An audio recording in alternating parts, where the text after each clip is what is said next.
Еден затвореник загинал во пожарот кој изби во затворот во хашкото предградие Шевенинген, јавуваат холандските медиуми. Крилото од затворот каде што избил пожарот било веднаш евакуирано, а пожарот бил брзо изгаснат. Затворот во Шевенинген содржи психијатриска единица, а во него престојуваат и луѓето на кои им се суди во меѓународниот суд во Хаг.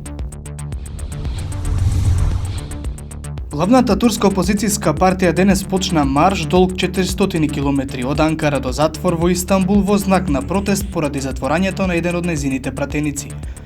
Лидерот на републиканската партија Кемал Калиџароглу изјави дека бараат правда. Тој повика на маршот како пратеникот Енис Бербеоглу во средата беше осуден на 25 години затвор поради одавање на државни тајни. Супер спектакл и официјално е договорен за бокс надпревар помеѓу Флојд Мејведер и најголемата звезда на мешани боречки вештини Конор Мегрегор за во август. Мејведер ја прекинува својата скоро 2-годишна пензија за во рингот да го дочека Мегрегор, за кого ова ќе биде првиот професионален бокс меч во кариерата.